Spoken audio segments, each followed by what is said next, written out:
introduire M. Carles Sanchez-Ibor, qui est MSc en système d'information géographique, Université de Girona, et docteur en géographie par l'Université de Valencia. Il travaille comme chercheur au Centre valencien d'études des irrigations, le CEVER, de l'Université polytechnique de Valencia depuis 2001 et comme professeur au département de géographie de l'Université de Valencia depuis 2002. Il a développé son activité de recherche sur l'eau sous différentes perspectives, de la politique hydraulique à la géomorphologie fluviale, mais en se concentrant principalement sur l'irrigation méditerranéenne. Il est également fondateur et membre du conseil d'administration de la Fondation AASUT, axée sur la protection des zones humides méditerranéennes et des systèmes d'irrigation traditionnels, et président du conseil d'administration du parc naturel de l'Albufera, site Ramsar à Valencia. Merci beaucoup aux organisateurs pour cette invitation. Merci à mon ami qui a permis de changer le temps de ma présentation, et comme vous pouvez le voir dans mon exposé, je vais me concentrer sur l'irrigation et la gouvernance de l'eau. Avec l'organisation, on a décidé de se concentrer sur des sujets plus spécifiques parce qu'on s'est dit que cette gouvernance de l'eau était quelque part un peu trop générale. Donc, on ne va pas en parler en fait, et nous allons nous concentrer plus sur les aspects liés aux eaux souterraines et les irrigations, et notamment les changements de technologie dans l'irrigation. Mon exposé va traiter de les transitions de l'irrigation, de la modélisation de l'inondation à la dérogation goutte à goutte et les changements en Espagne. D'abord, je voudrais faire une présentation au début sur comment ce débat sur les concepts d'irrigation se sont lancés dans le monde entier. Et ensuite,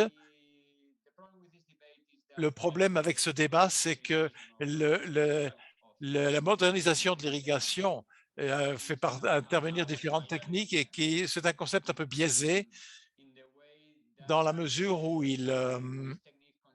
cette technique est considérée à l'échelle de l'eau, mais quels sont les effets des changements?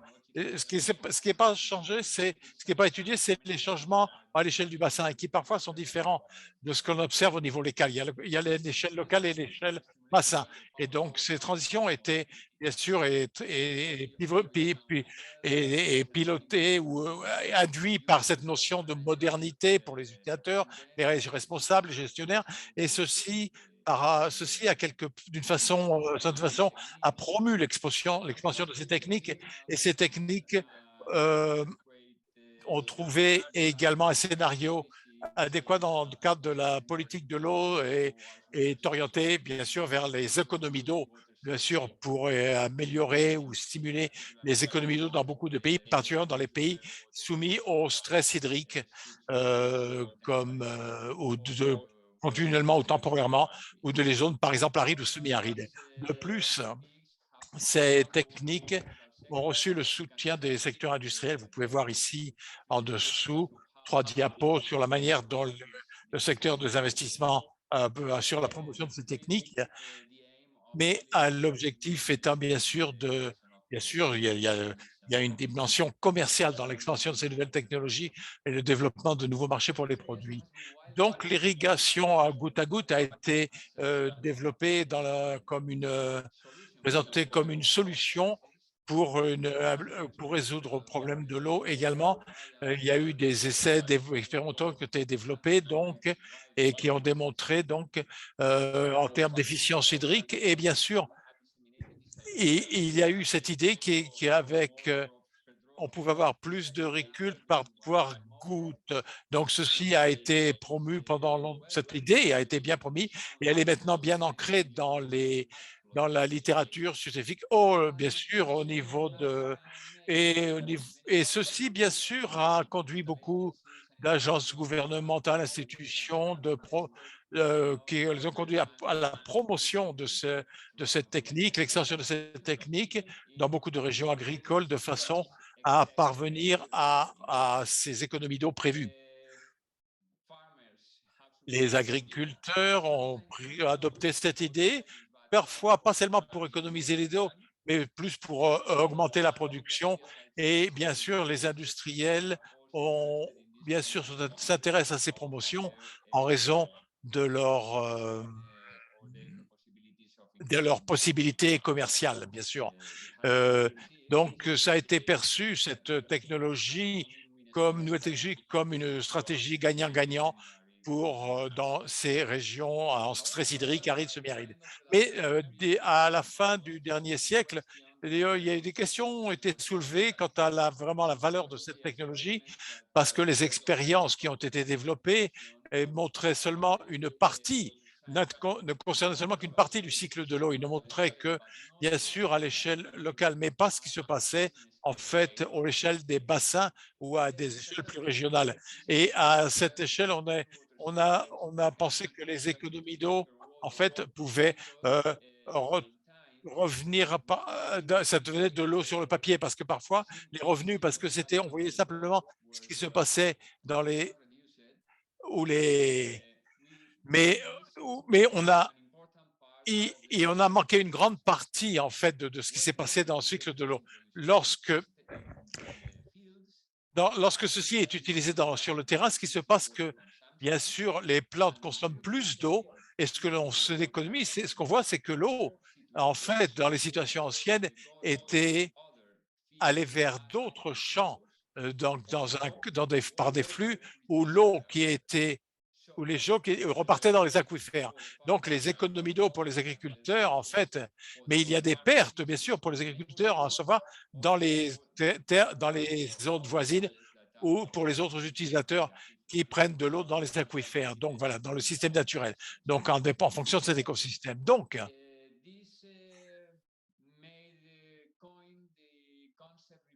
ceci a eu un effet de rebond parce que, pour ce concept, parce que dans certaines zones, les technologies d'économie d'eau, en fait, ont montré leurs limites et l'augmentation d'eau à l'échelle du bassin a augmenté. Certains acteurs ont même dit que ces effets, ils ont appelé ça trois effets ou trois paradoxes, en fait. Hein. Donc, il y a d'abord entre le paradoxe sectoriel, le paradoxe d'efficience et le paradoxe d'échelle.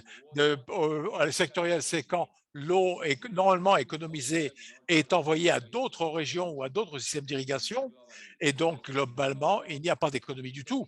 Le paradoxe de l'efficience hydrique, c'est que lorsque quelqu'un qui introduit l'irrigation goutte à goutte étend sa zone d'irrigation ou, ou introduit une culture qui consomme plus d'eau, donc en justification de cette économie d'eau. Et l'autre paradoxe, qui est le paradoxe de l'échelle, lorsque l'échelle, normalement, l'eau est normalement utilisée, est envoyée à d'autres endroits pour, pour un autre type de culture, donc pour des utilisations environnementales. Donc, finalement, globalement, on s'aperçoit qu'il n'y a pas vraiment d'économie d'eau. Le résultat, en fait, est un gain zéro, une somme à gain, un jeu à somme zéro.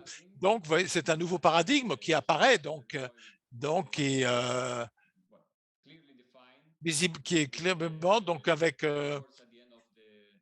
les mots à la fin d'un séminaire. Donc, il n'y a pas de preuve scientifique d'une économie d'eau après l'irrigation goutte à goutte. Et plus récemment, en fait, il y a eu la FAO a publié un rapport basé sur différents cas, diverses études de cas dans le monde, dans lesquelles les résultats montrent qu'en fait, c'est un jeu à somme zéro dans ces systèmes qui introduisent les technologies d'irrigation au goutte à goutte.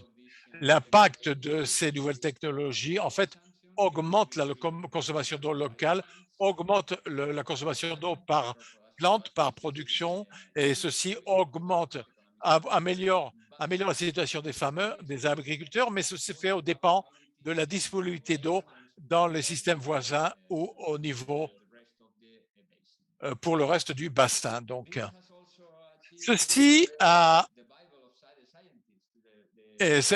alimenté dans un journal récemment, un article a expliqué l'étendue de ce problème ou de ce nouveau paradigme et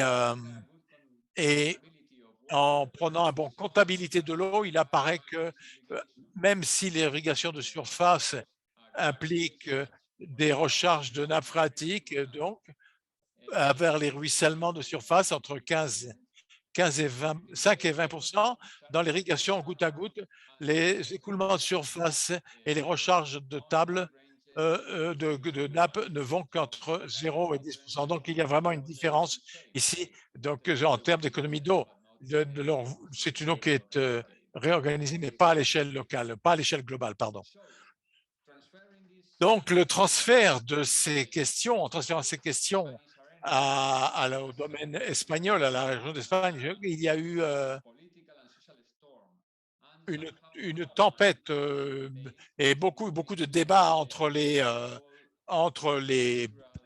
le secteur de l'agriculteur et autres qui défendaient fortement la mise en place de l'irrigation goutte à goutte et le lobby des environnementalistes et qui voulait arrêter l'extension de qui critiquait l'extension de cette technique.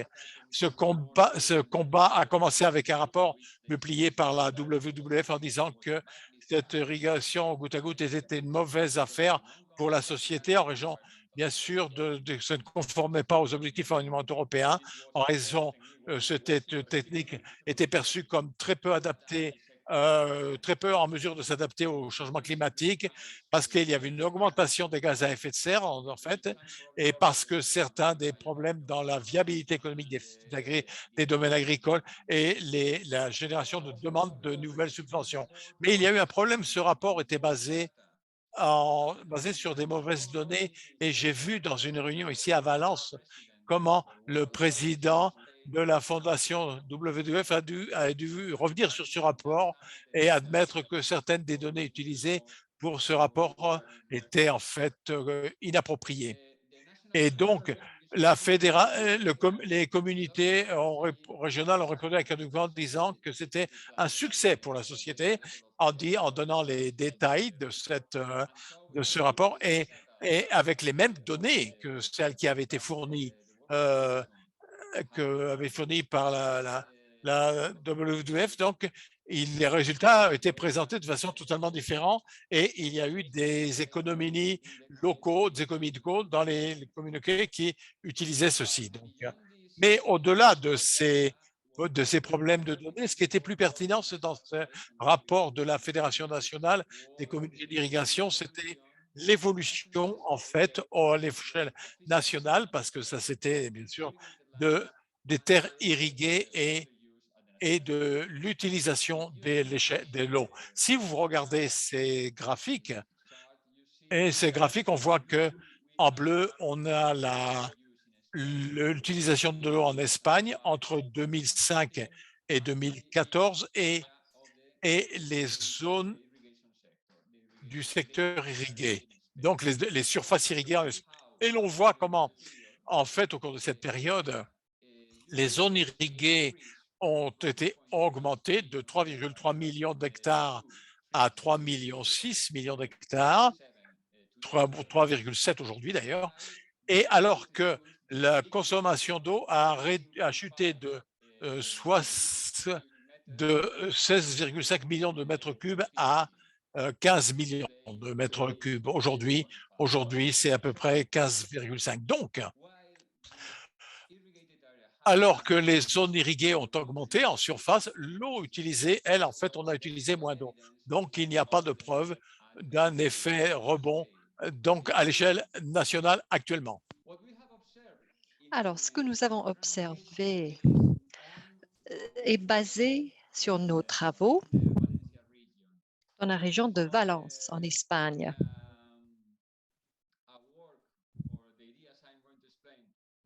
Donc, je ne vais pas juste parler de mon travail. Moi, je fais partie d'une équipe de recherche qui travaille ici à l'UTB en coopération parfois avec d'autres institutions.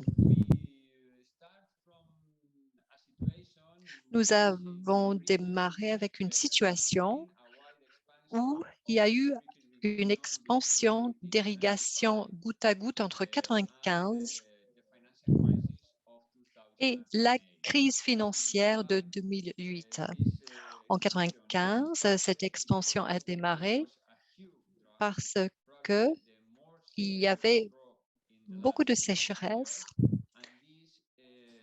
et cela a stimulé les agriculteurs à chercher des techniques d'économie d'eau pour l'avenir. Cela a encouragé un changement de système d'irrigation dans toute la région et nous avons vu comment l'irrigation goutte à goutte est passée d'un système occupant 100 000 hectares au début du siècle à 200 000 hectares aujourd'hui. Donc, l'irrigation goutte à goutte représente, je pense qu'il a dit 17%. Donc, il y a beaucoup d'endroits à étudier cette technique. Pendant cette même période, la zone irriguée est restée pareille, est restée constante. Mais ce qu'on a vu, c'est que les zones de culture ont augmenté parce qu'il n'y a pas de rentabilité dans les techniques de cultivation aujourd'hui. La seule agriculture rentable aujourd'hui, c'est l'agriculture irriguée aujourd'hui. Donc, nous avons commencé à analyser différents aspects du système. Tout d'abord, on voulait voir comment les avis ont changé dans la région. Donc, nous avons utilisé 77 communautés d'irrigation dans la région pour analyser leur consommation d'eau. Et je parle de communautés d'irrigation parce que l'irrigation dans la région est organisée grâce à des institutions collectives. Il n'y a pas de système d'irrigation individuel. La plupart de l'eau est livrée et distribuée par des instituts de gestion ayant des noms espagnols. Donc, nous avons commencé notre travail sur 17 communautés qui utilisent les systèmes gravitaires et 60 qui utilisaient les autres systèmes pour faire une comparaison. Donc, entre les uns et les autres, l'utilisation de l'eau a changé entièrement. Donc, la quantité d'eau utilisée était doublée par les communautés d'irrigation goutte à goutte. Donc, tous ceux qui utilisaient les systèmes d'irrigation goutte à goutte ou tous ceux qui adoptaient ces systèmes avaient réduit de 50% l'utilisation de l'eau entre 1998 et 2009. Mais pour les autres qui utilisaient les systèmes d'irrigation gravitaire pendant cette même période, ont également vu une réduction de consommation d'eau, mais c'était une réduction qui était nettement moindre. Donc, on peut attribuer cette réduction d'eau de 25% à l'utilisation de systèmes d'irrigation goutte à goutte. Nous avons également analysé les effets des coûts d'irrigation. Donc, on a comparé les systèmes superficiels. Donc là, il y a eu une augmentation parce qu'il fallait fertiliser. Pardon, non, il fallait mettre en place les systèmes, mais tout cela a été compensé dans les communautés qui utilisaient un mélange d'eau, c'est-à-dire d'eau superficielle et d'eau souterraine.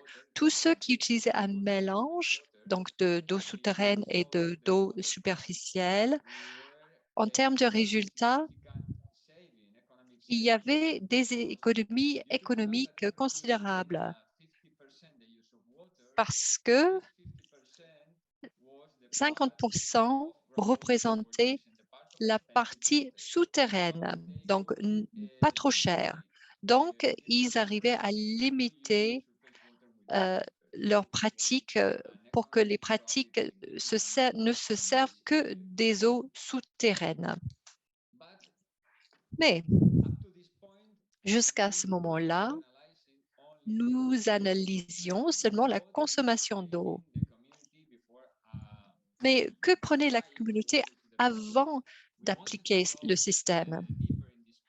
On voulait creuser cette question, on voulait faire d'autres comparaisons, on voulait regarder 10 parcelles de différents secteurs, mais au sein de la même communauté d'irrigation.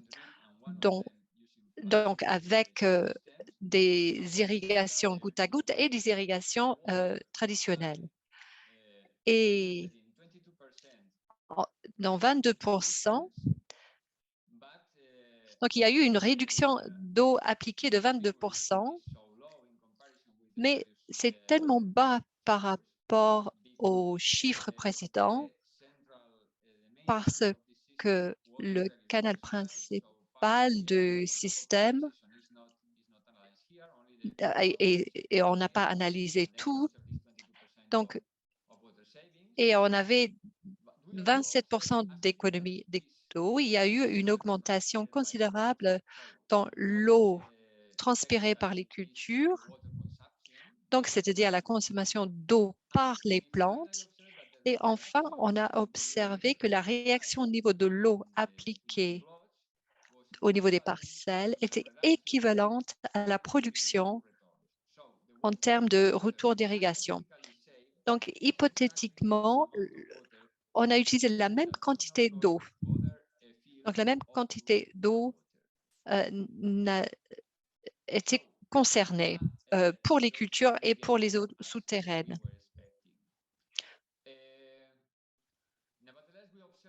Ceci dit, on a observé que la production a augmenté de 27%, donc ce qui rendait heureux les agriculteurs. Et puis, il y a eu une augmentation de revenus annuels de 830 € par hectare. Et étant donné les prix actuels, c'était une chose très positive pour les agriculteurs. Mais notre conclusion, c'était qu'il fallait mettre en œuvre des mesures correctives sur les masses d'eau recevant ces retours d'irrigation. Et bien évidemment, c'était le point clé dans le cadre de cette évaluation de consommation d'eau. Nous avons coopéré avec un groupe en Suisse, donc des chercheurs, des experts en eau souterraine. On essayait de voir l'impact du système dans les deux secteurs et on a trouvé que l'impact en termes de recharge n'était pas aussi intense que prévu. Et donc, on a été surpris. Pendant les années sèches, il y avait une différence importante entre l'irrigation plate et l'irrigation goutte à goutte. Et on a observé que l'irrigation traditionnelle permettait une recharge plus conséquente. Mais pendant les années humides, ce n'était pas la même chose. Les résultats étaient plus ou moins pareils. Même parfois, l'irrigation goutte à goutte rechargeait plus les aquifères que l'irrigation traditionnelle parce que lorsqu'il y a des précipitations, il y a de la pluie, la première goutte qui touche la zone saturée de la plante et va être convertie rapidement en recharge pour le système souterrain parce que cette zone-là est en permanence humide. Donc, pendant les années humides, il y a eu une meilleure infiltration et pendant ces années-là, les résultats sont assez similaires. Donc, la perte n'était pas aussi énorme que prévu. Mais les résultats globaux disent que, bien évidemment, si on passe d'une technique traditionnelle à une tradition basée sur l'irrigation goutte à goutte, on va augmenter la capacité de recharge des nappes. Et aussi, au niveau des impacts de l'écosystème, on s'est penché sur cette question C'est quelque chose qui est critique parce qu'il y a beaucoup de zones humides, des zones humides avec des systèmes, et c'est ce que vous voyez ici sur la photo. Donc, ce sont des zones qui reçoivent une partie des entrées d'eau de l'irrigation, et à cause du fait que le système d'irrigation menaçait ces entrées, il y avait une pression des organisations écologiques, il y avait des pressions des scientifiques régionaux qui essaient d'alerter les gens que cette irrigation pouvait provoquer des problèmes au niveau des zones humides. Donc, enfin, étant donné ces pressions, l'agence du bassin, donc c'est un institut qui est responsable de l'attribution d'eau dans la région, a réservé 14 millions de mètres cubes pour compenser toutes les pertes subies par les techniques de modernisation dans ces zones humides. Donc, encore une fois, on revient à cette idée de jeu à somme nulle. Enfin, grâce à d'autres canaux, on a introduit cette eau hypothétiquement économisée. Donc, c'est quelque chose qui était banni dans la région. Donc, les agriculteurs ont pu augmenter leur production, mais il n'y a pas d'économie d'eau en fin de compte. Nous avons également analysé d'autres aspects sociaux, par exemple, de cette transformation. On a vu comment les entreprises qui développaient l'irrigation goutte à goutte dans la région ont introduit, comment dire, des filtres pas chers, mais chers à maintenir parce qu'elles voulaient produire un produit pour les agriculteurs qui était facile à acheter, mais elles ne se préoccupaient pas de la suite. Donc, les agriculteurs ont trouvé que ces filtres pas chers étaient très chers à entretenir. Et c'était la même chose avec le type d'engrais utilisé. Il y avait beaucoup d'erreurs en termes de dimensionnement, par exemple, et il y avait des problèmes avec des pressions. Ces entreprises sont arrivées devant les communautés d'irrigation et ont essayé d'imposer leurs connaissances scientifiques sans vraiment entendre, sans prendre en compte les suggestions des agriculteurs. Donc, finalement, les agriculteurs ont été obligés de reconvertir et de réadapter ces systèmes. Donc, ils devaient faire du bricolage pour réaménager les systèmes qui ont été mis en œuvre par les entreprises. Donc, les nouvelles technologies ont des coûts de gestion. Mais si les gens qui conçoivent ces technologies travaillent de manière collaborative avec les utilisateurs, on a un meilleur résultat. Et dans ces systèmes, d'ailleurs, donc le changement de technique, c'est-à-dire le passage à la technique d'irrigation, dépendait de décisions prises. Et beaucoup de ces décisions prises au début étaient faites dans les bureaux gouvernementaux ou dans les bureaux des communautés d'irrigation. Et le profil professionnel des officiers, les profils ont changé. Donc, en fait, on est passé de quelque chose de très formel, très formé, à des techniciens qui avaient plutôt une éducation universitaire. Donc, il y avait un changement au niveau du profil des experts. Donc, un changement en termes de gestion de l'eau.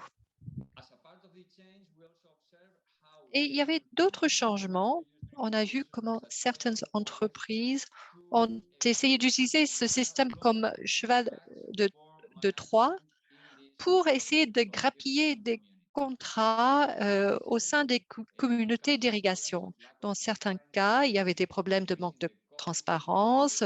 On a pu augmenter le coût de l'irrigation et la confiance des agriculteurs a été sapée au bout de… Donc, après des milliers d'années de confiance. Et parfois, les communautés, le résultat, c'était une inversion de système. On est revenu en arrière. Il y avait également des problèmes de respect, c'est-à-dire des entreprises, des problèmes de respect des entreprises vis-à-vis des communautés d'irrigation. Il y avait des entreprises qui avaient clairement identifié leur rôle au sein d'une communauté et qui travaillaient comme des entreprises sans vouloir tout contrôler. C'est-à-dire, c'était aux agriculteurs qui contrôlaient. Et là, la relation entre les entreprises et les agriculteurs, c'était une relation plus durable. Nous avons également vu comment l'investissement fait par les autorités publiques dans ces systèmes d'irrigation goutte à goutte, ça a été une opportunité manquée pour lutter contre l'institutionnalisation de l'irrigation. Il y a des régions, par exemple, où il y a beaucoup de petites communautés d'irrigation. Parfois, il y a un chevauchement vis-à-vis de leur propre réseau d'irrigation et cela génère des choses, enfin, une gestion complexe et pas très efficace. Dans deux cas, donc il y a le cas que je vous montre ici, mais il y a d'autres cas. Lorsque les agriculteurs demandaient des subventions, ils demandaient quelque chose de commun pour toute la zone, mais dans d'autres régions, ils ne demandaient pas ce type d'option.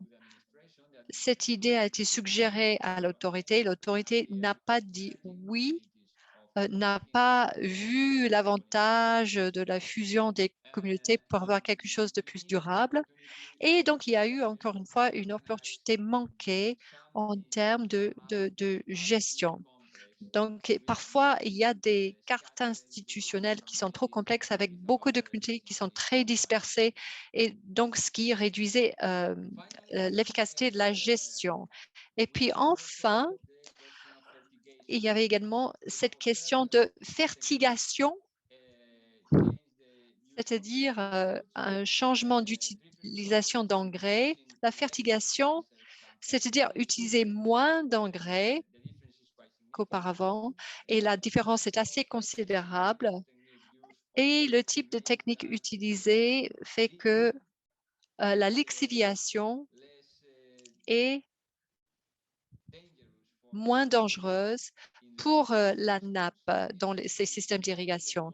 Donc, probablement, c'est le résultat le plus positif pour l'environnement observé par notre équipe. Mais il y a un problème dans la région. Il y a un problème. La plupart de cette fertigation est introduite de manière centralisée. Donc, cela empêche l'agriculture de fonctionner correctement parce qu'il y a la question de filtre, et c'est ce que vous pouvez voir ici dans ce schéma. Donc, avant, n'importe quel agriculteur pouvait avoir de l'eau grâce aux sources habituelles. Donc, si quelqu'un veut produire de manière biologique, ce n'est pas possible parce que tout le monde reçoit cette recette d'engrais commune. Donc, c'est quelque chose qui est en cours de résolution parce que le gouvernement travaille sur un projet. Et en fait, il y a 3 ans, le gouvernement local a décidé de ne pas accorder de subventions à toute communauté qui mettait un obstacle à l'agriculture bio. Donc, c'est quelque chose qui est en cours de résolution. Et la dernière question, Dernière question, finalement, personnellement, pour question, moi, c'est l'une des conséquences les plus difficiles de ces changements, des plus dures, c'est la perte du patrimoine de l'irrigation.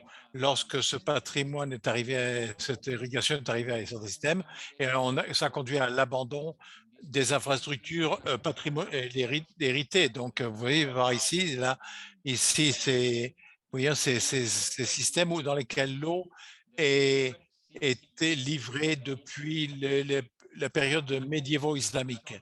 Maintenant, à la suite des interactions entre l'irrigation goutte à goutte et les autres systèmes d'irrigation, l'eau ne coule plus maintenant par ces canaux et tous les projets touristiques développés par certaines municipales autour de cet héritage, ce patrimoine, hein, ont été interrompus parce que sans l'eau, bien entendu, il est absurde de présenter ce type de ressources touristiques. Donc, simplement pour synthétiser, je pense que je prends trop de temps ici, excusez-moi. Donc, bon, en fait, ce n'est pas c'est pas noir et blanc. Il y a beaucoup de discussions sur cette question et il n'y a pas il n'y a pas vraiment d'utilisation élargie, un effet vraiment élargi dans cette région, mais enfin, on voit les réductions dans l'utilisation, pardon. Ceci peut être dû à la période de mais on voit que les coûts augmentent pour pour certains systèmes, mais diminuent dans d'autres et sont compensés par l'augmentation de la production et la réduction des coûts d'engrais. On voit comment ce qu'on appelle la fertigation est très positive pour la conservation de l'eau de qualité, mais on a constaté que tous ces processus se font sans une réflexion suffisante sur les différents aspects de ce qui se présente. Donc,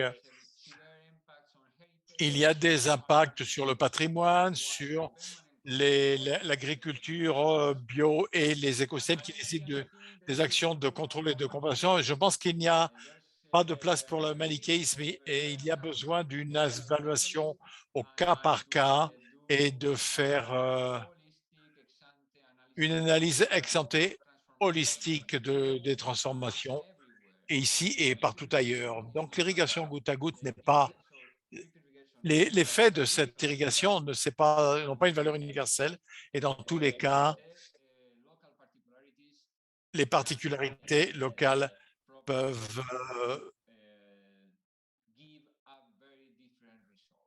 nous conduire à des résultats très différents. Merci de votre attention.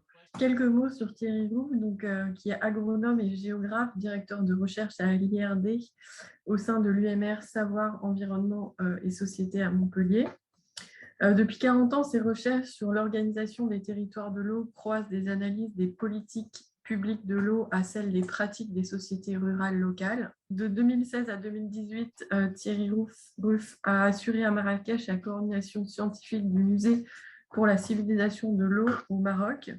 Et il participe actuellement au comité de création d'un musée de l'eau en Provence. Et il va nous parler aujourd'hui de l'agriculture irriguée familiale dans les zones oasiennes, montagnardes et à la périphérie des grandes villes. Je travaille donc dans plusieurs contextes culturels et géographiques dans la Méditerranée, mais je vais vous parler essentiellement du Maroc comme exemple de complexité qu'il y existe entre en fait des différents modes d'agriculture familiale, d'agriculture paysanne, dans des contextes à la fois montagnards et de plaines situées à l'aval, et où la question des eaux souterraines est fondamentale aux deux niveaux. Alors, dans les montagnes, déjà l'installation d'une agriculture irriguée avec des dizaines de canaux suppose la mobilisation de l'eau de source. Et donc, c'est une eau souterraine montagnarde qui va circuler ensuite dans des systèmes de terrasses extrêmement développés au Maroc, comme vous pouvez voir sur l'image, et qui ensuite, par le jeu de la distribution et ce qu'on a bien vu, ce que Carles a montré, par l'infiltration importante qu'il y a dans les terrasses, constitue en fait les réserves ou les utilisations de l'eau successives d'amont vers l'aval dans ce genre de bassin versant. On voit donc aussi des caractéristiques de ces sociétés paysannes de montagne, c'est qu'elles assurent une équité de distribution et d'usage des eaux, et toutes les terrasses sont en fait reliées au système, connectées, et reçoivent les eaux soit directement de la source naturelle, soit à travers le système de récupération des eaux dans les différentes canaux empirés. Alors, cette irrigation de montagne, elle est aussi connectée d'une certaine manière avec celle des plaines. Et donc là, sur cette image, on voit donc une haute vallée sur la gauche, la vallée des Aigbougmes.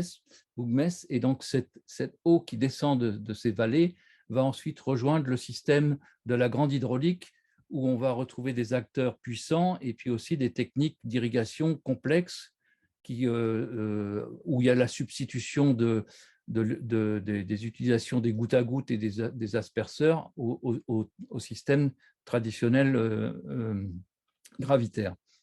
Alors, on a beaucoup travaillé sur cette zone de la vallée des Aigbougmes parce qu'elle est effectivement située en amont des zones traditionnellement reconnues comme des zones utiles pour le Maroc, alors que les montagnes sont des zones considérées comme des zones touristiques et moins sujettes à une gestion de l'eau intéressante.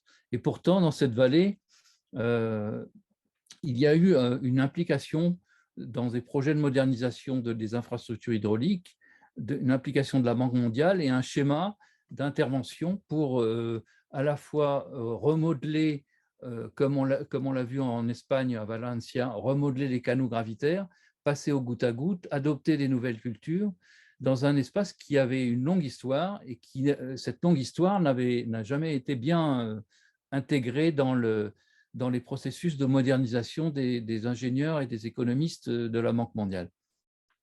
Alors, ce sont des terroirs qui ont des siècles d'existence. On a même, vous voyez sur la photo, les délimitations sont très marquées et correspondent en fait aux usages anciens.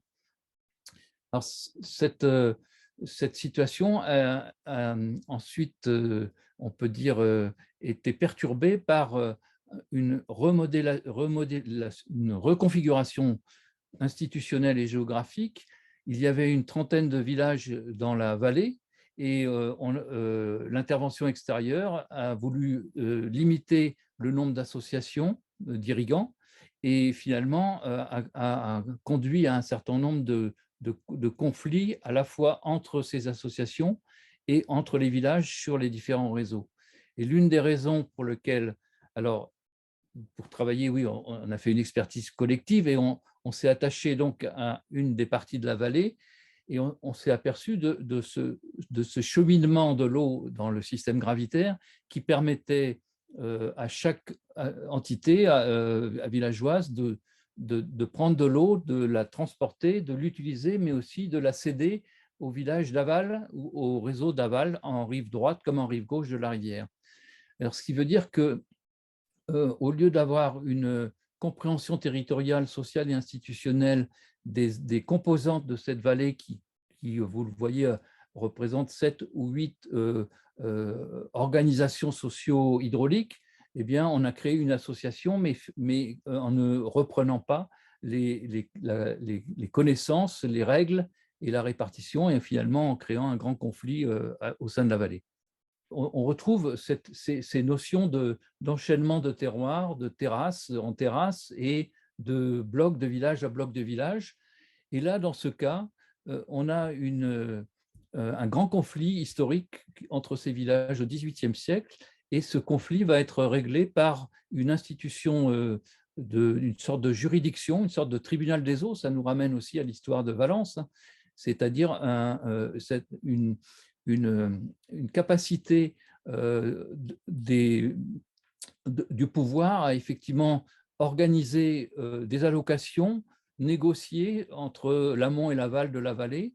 Et cette institution régulatrice, c'était l'institution des Habous, qui est en fait le système de mise en commun des patrimoines pour la charité, mais aussi pour la distribution et l'organisation de la répartition de l'eau au Maroc.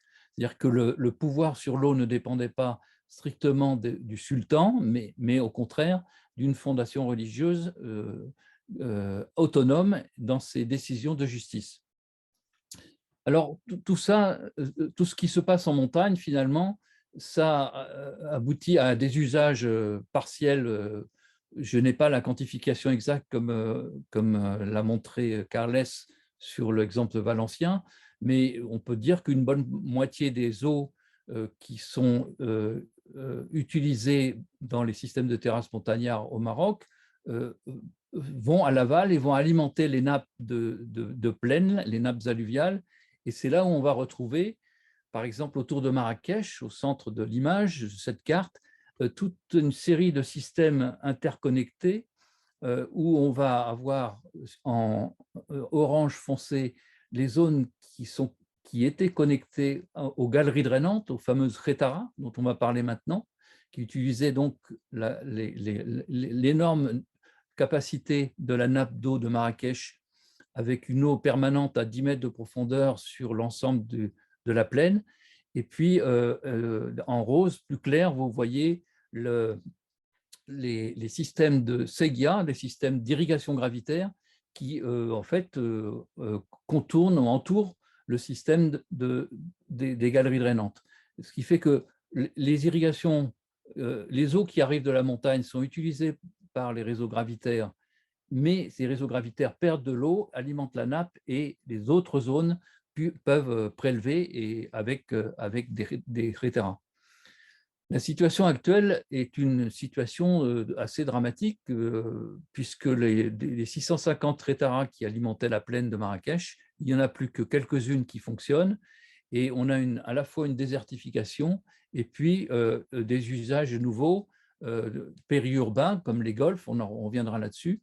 Mais on a toujours cette trace très visible des différentes galeries. Encore une fois, il y en avait plusieurs centaines.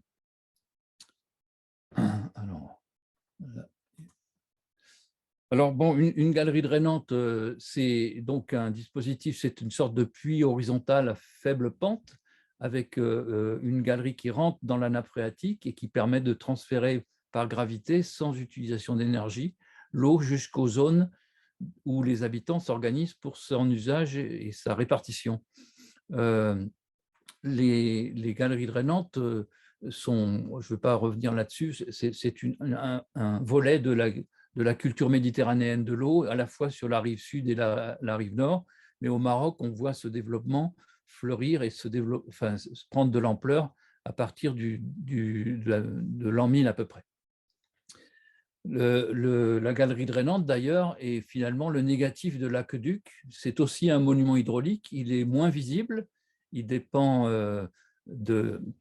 il capte de l'eau qui est transférée aussi, mais c'est les mêmes fonctions. On prend de l'eau dans un endroit où elle abonde relativement vers des lieux où elles sont utilisées pour produire de l'agriculture, mais aussi pour l'habitat et pour la ville. D'ailleurs, la situation de ces galeries de Marrakech, elle avait sidéré les ingénieurs coloniaux qui en avaient fait, on a retrouvé dans les archives les documents très précis qui montrent comment étaient organisées ces différentes galeries. Ici, un document aussi de spatialisation des responsabilités et des observations à l'époque des années 30 ou 40, où les galeries étaient suivies avec des relevés de débit tout le temps, et puis des listes et des responsabilités, des données très importantes pour savoir qui gérait l'eau. Alors, ces galeries étaient à la fois, certaines étaient royales, certaines étaient publiques, certaines étaient communautaires, comme on a vu avec l'Espagne, et puis certaines étaient privées. Il y avait même des crétères coloniales qui ont été creusés jusqu'en 1950. Alors, cet ensemble extraordinaire fonctionnait, comme je vous l'ai dit, par les pertes en eau de l'agriculture gravitaire. je vais passer un petit peu, mais aussi par non seulement des pertes au champ, mais des apports par les différentes ségias, les différents canaux qui provenaient de l'interfluve, hein, entre les oueds qui sont de chaque côté de la ville de Marrakech. Alors tout ça a connu donc un essor au cours des siècles, mais aussi après la colonisation et l'indépendance, une disparition quasi totale de ces Hétaras. Alors ce qu'on a nous essayé de faire, c'était de comprendre qu'il y avait une organisation dans cet amphithéâtre avec des zones effectivement d'usage des eaux drainées par les Hétaras, des zones qui assuraient le transfert où là il n'y avait pas d'agriculture et pas de pompage, pas de puits, et puis en fait l'aquifère qui se baladait en descendant petit à petit depuis les piémonts du Haut-Atlas jusqu'à la rivière du Tensift au nord. Donc en fait on a, vous voyez, une sorte d'organisation spatiale. Alors, les Hétaras sont comme je l'ai dit, ont différents modes de gestion collectifs ou individuels ou privés, mais en fait, ils faisaient partie d'un ensemble qui s'est construit historiquement et qui s'est équilibré et puis déséquilibré à la fin de ces 10 siècles d'existence. Je ne vais pas non plus trop disserter sur les ségias qui alimentent d'autres espaces, essentiellement sur l'ouest de Marrakech, mais dont l'arrivée de l'eau pouvait contribuer à l'existence des Hétaras du centre. Alors, les galeries ont cessé de fonctionner par l'abaissement de la nappe. Alors, cet abaissement, il est provoqué, bien sûr, on va voir l'impact des modernisations agricoles et des pompages avec des stations qui avaient été engagées, mis en place à l'époque coloniale, mais surtout développées dans les années 90, et qui ont fait que le rabattement de la nappe est passé de 10 mètres à 100 mètres de profondeur, et cela ne donnait aucune chance pour les Hétaras de pouvoir continuer à vivre, à s'organiser en termes sociaux et en termes économiques. Ce qui est anecdotiquement incroyable, c'est que sur les sites urbains du tourisme de Marrakech, on vante encore l'idée que la palmeraie de Marrakech est irriguée par des Hétaras, et on parle jusqu'à, vous voyez la dernière ligne, plus de 5000 Hétaras sont utilisés pour l'irrigation du Haouz de Marrakech, ce qui est un double mensonge. D'abord, 5000, il n'y en a jamais eu, il n'y en a eu que 600, 650, et puis de toute façon, elle n'existe plus. Elle n'existe plus parce que autour de la modernisation, eh bien, ce sont des milliers, voire des dizaines de milliers de puits maçonnés puis de forages qui sont allés siphonner la nappe, et pour des usages totalement nouveaux qui sont liés au modèle urbain de la ville, avec d'une part les ensembles immobiliers associés au golfe, et puis les réconfigurations et l'organisation d'une grande agriculture irriguée exportant des olives ou d'autres produits sur l'Europe, la Russie ou l'Amérique. Et le produit de cette intense activité agricole d'entrepreneurs exportateurs fait que la palmeraie se meurt petit à petit, avec des usages qui commencent à devenir des usages même de désordre au sein de ce paysage des transferts d'eau. Du point de vue des possibilités de réutilisation de ces galeries, il y a eu des travaux d'architectes qui étaient intéressants, par exemple pour créer de l'habitat souterrain ou des mécanismes de reverdissement, vous voyez, comme ça a été fait dans la ville de Tamslort, au niveau simplement d'initiative communale et sans planification de cette réorganisation urbaine. L'une des conséquences de la fin des Hétaras, c'est aussi la fin des bornes fontaines qui ne sont plus du tout entretenues dans la ville, et donc l'abandon de ce patrimoine de l'eau domestique et partagée. Je n'ai pas beaucoup de temps, donc je ne vais pas continuer beaucoup. Alors, Au Maroc, il y a aussi des endroits où les choses ne se sont pas passées comme ça, ou ne se passent pas comme ça, et notamment dans les oasis sud-marocaines. Vous avez ici à l'image la plus spectaculaire des galeries connues en Maroc, qu'on a découvert dans la zone de Tinrir.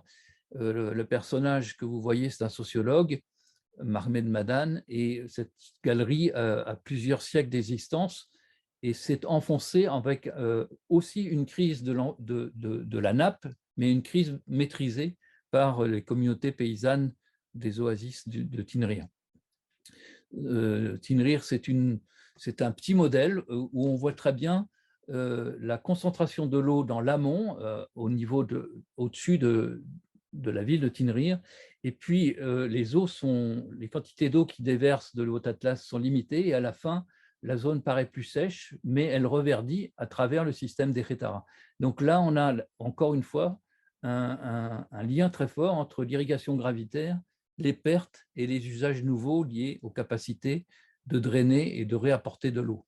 Ça a été étudié déjà par Jean Marga, déjà dans les années 40, et on a donc, par exemple, ce village de Irem Agdim, où les zones agricoles cultivées avec l'aide des Khétara jouxtent les zones urbaines et il n'y a pas disons, de disparition du terroir agricole, mais plutôt une combinaison entre un développement urbain et un développement d'oasis. Voilà, je vais passer ces différentes images ou schémas montrent qu'on a affaire à des territoires de l'eau qui sont en fait des mosaïques qui reçoivent, produisent de l'eau pour ceux qui sont à l'aval. Alors la Khétara, donc Agdima, la Khétara ancienne en arabe, est monumentale et donc fait l'objet de travaux dont je reviendrai à la fin de ma présentation. Un autre exemple, c'est la palmeraie de Skoura, donc, qui est elle aussi un ensemble très compliqué de galeries étagées. C'est à proximité de Ouarzazate, avec une mosaïque à la fois hydraulique mais sociologique et ethnographique, avec différentes tribus, il y en a 7 ou 8, et qui se répartissent, comme nous l'avions vu sur l'ouest de Marrakech, des nappes drainées avec des zones de défense pour les transports, des zones d'usage, et des zones d'usage qui deviennent des zones d'apport. Et donc là, on a une série très claire de 3 ensembles qui ne peuvent fonctionner que ensemble, même s'il n'y a pas une fédération, une centralisation de la gestion de l'eau, comme on l'a vu dans le cas espagnol, quand on parlait de la modernisation des réseaux sous pression. Alors là aussi, les gens de Skoura sont des mathématiciens, ils sont capables d'organiser des répartitions gravitaires extrêmement fines. On reste assez sidéré de voir comment ces sociétés ont pu mettre en place ces règles qui sont toujours en vigueur, avec la Khétara la plus importante de cette oasis à des débits qui peuvent aller jusqu'à 200 litres par seconde, ce qui est considérable, c'est probablement la plus productive de l'Afrique du Nord. Alors voilà,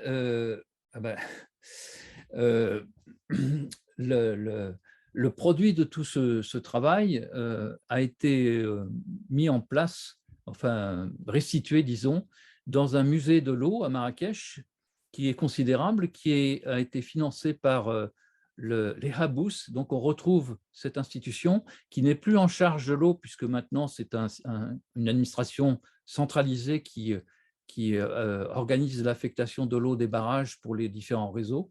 Mais ce musée permet de restituer toute l'histoire de l'eau à la fois de la ville, du house, c'est-à-dire de la périphérie agricole de Marrakech, mais aussi de la montagne et des oasis.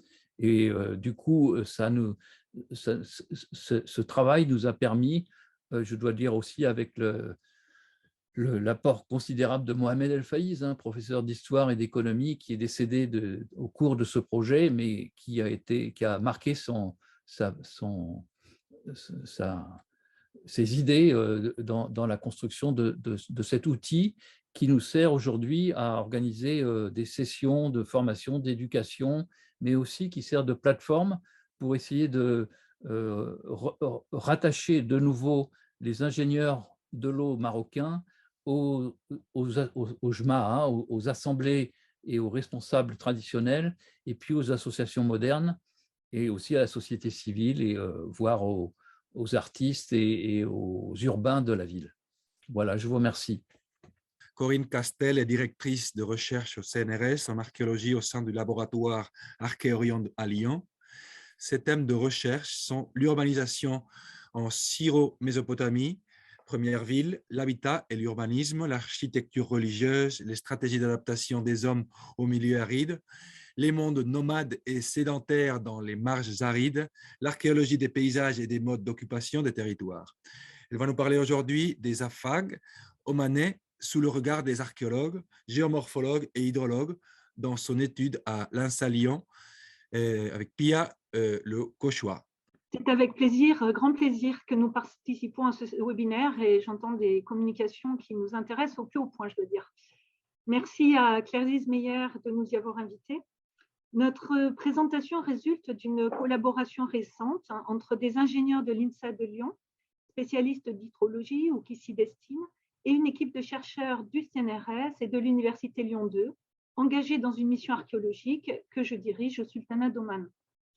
Pia Le Cauchois est lauréate d'une bourse de M2 de l'école universitaire de recherche H2O Lyon sur un projet intitulé « Hydrographie et techniques hydro-agricoles de sites plurimillénaires dans la région de Bat El Arid, donc au Sultanat d'Oman ». Accompagnée au début de la mission par son professeur Jean-Luc Bertrand Krajewski, Pia a exploré les aménagements hydrauliques de l'oasis de Bat, une oasis associée à un site archéologique daté principalement du 3e millénaire avant notre ère.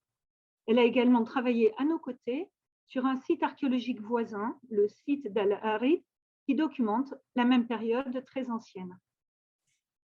Le sultanat d'Oman, comme vous le voyez, se situe à l'extrémité orientale de la péninsule arabique, bordée par le golfe d'Oman au nord et la mer d'Arabie à l'est. Une vaste plaine désertique couvre la majeure partie du centre du pays. La chaîne montagneuse du Djebel al-Hajar s'étend parallèlement à la côte d'Oman et le Djebel Ardar y culmine à 3000 mètres. Le piémont sud du Djebel offre un chapelet dense de champs, de pâturages et de jardins dans le cœur historique d'Oman et de l'Arabie orientale.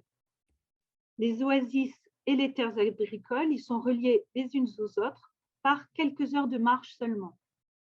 Au 3e millénaire avant Jésus-Christ, il n'y a pas encore de ville dans la péninsule d'Oman et on n'y a retrouvé aucun texte pour cette période.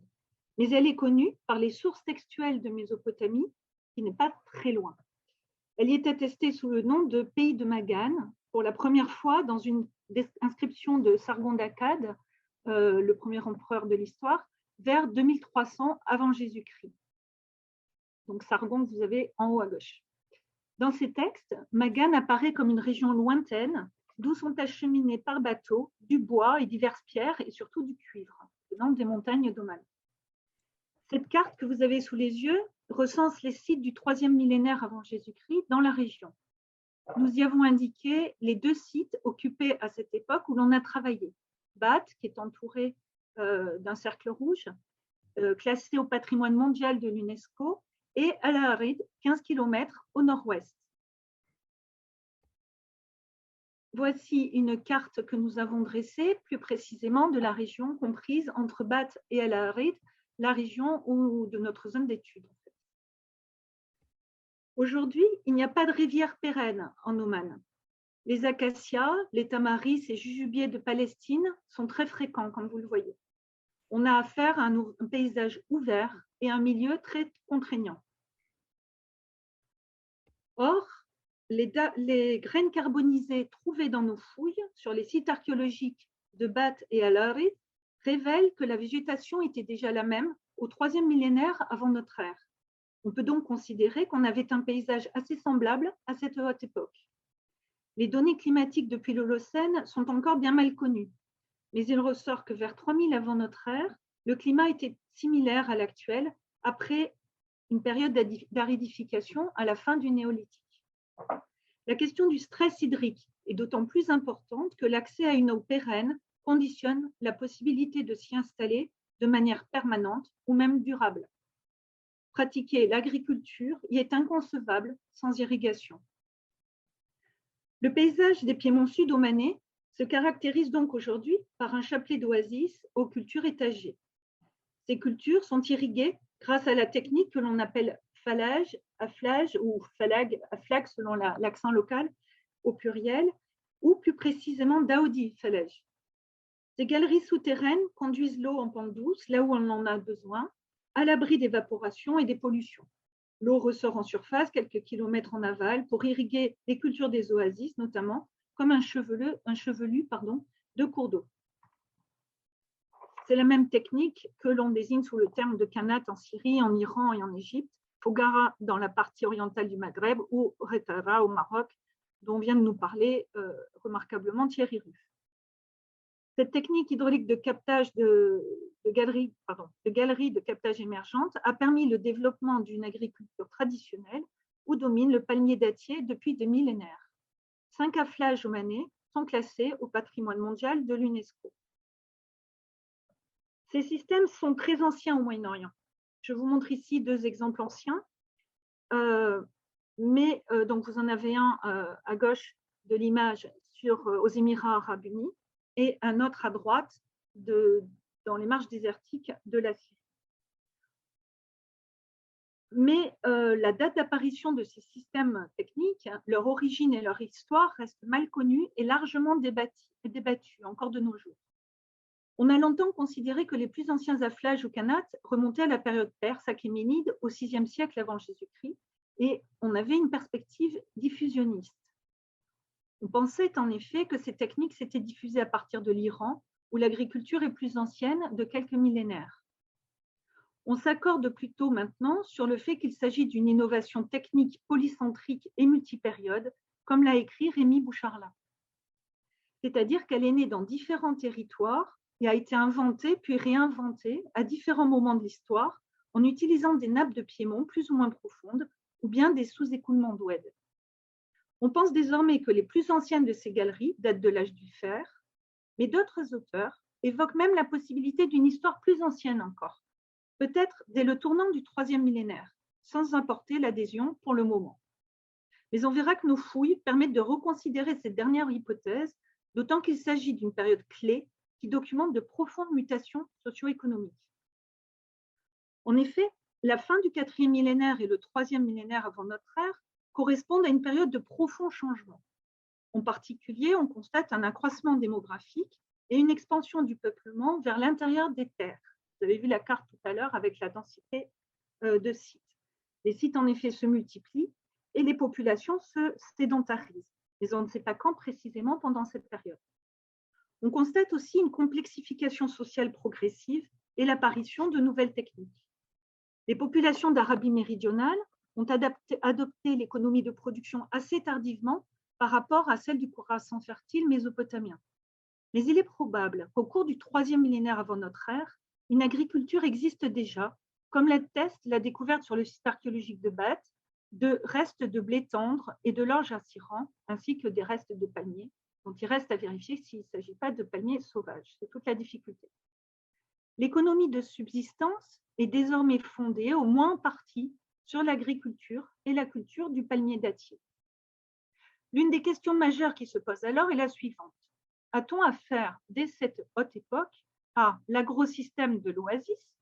Donc là, il faudrait un point d'interrogation sur notre image d'oasis, ou simplement à une agriculture irriguée à partir d'un système de dérivation des eaux de crue, une technique qui existe encore aujourd'hui, qu'on appelle localement le Khaili Falaj. C'est une question très débattue, de même que celle de la date d'apparition des premiers afflages. C'est pour cela que nous avons lancé un nouveau programme en associant cette année des hydrologues.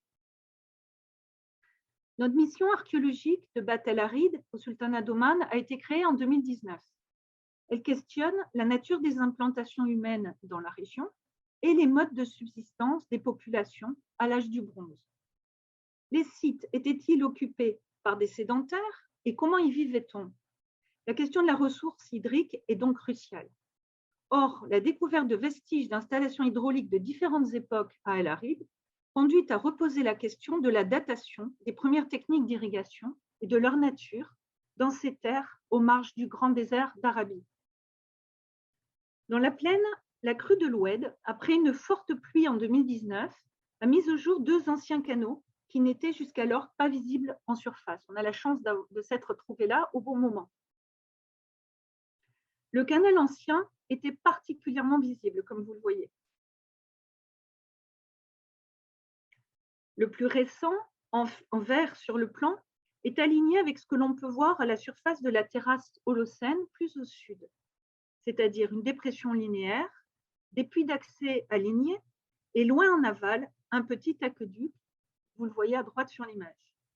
Toutes ces caractéristiques font apparemment partie d'un même ensemble, d'une même construction.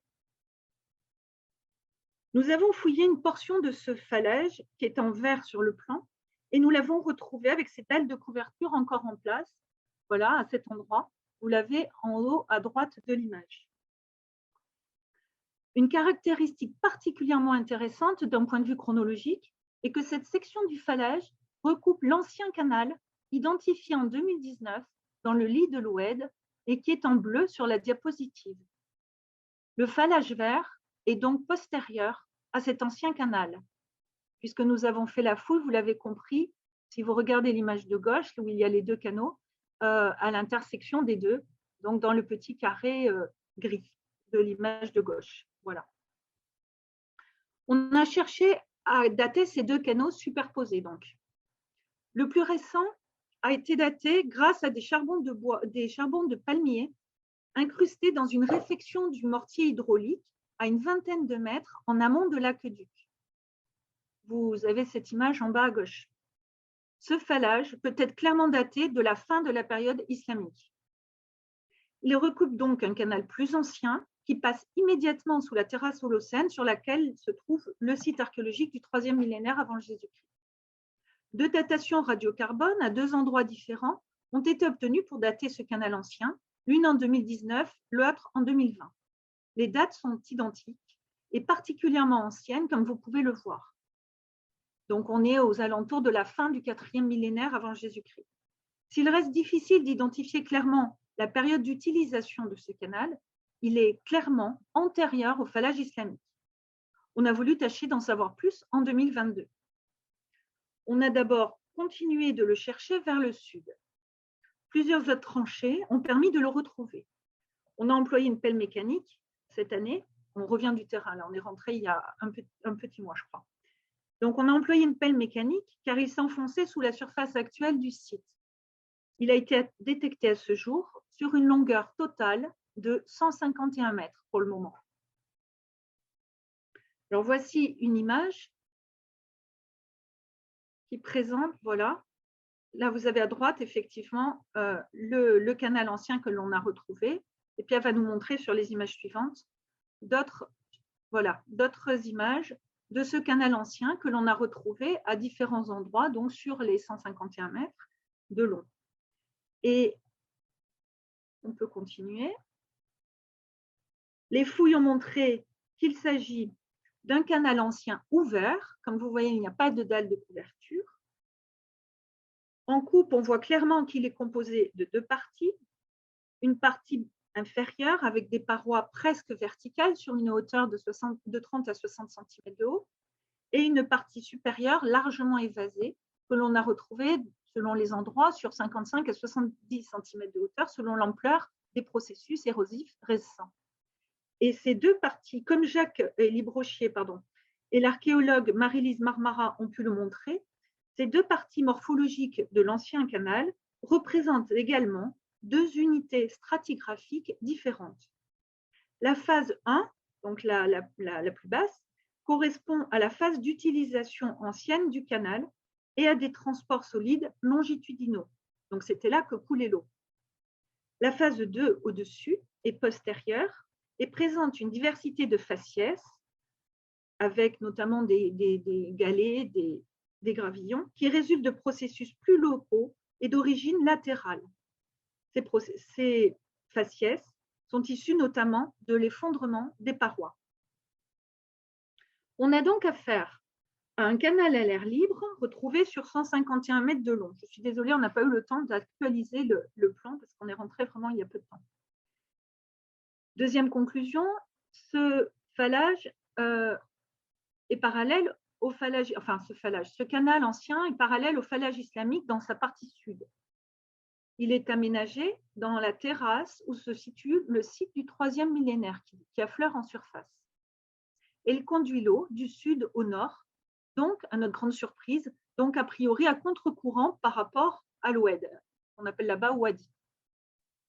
Alors, il nous reste à confirmer la datation de ce canal, qui pourra être fait cette année grâce à des échantillons de charbon de bois et des prélèvements pour des datations OSL, c'est-à-dire des techniques qui mesurent le délai écoulé depuis le moment où certains minéraux ont pour la dernière fois été exposés à la lumière.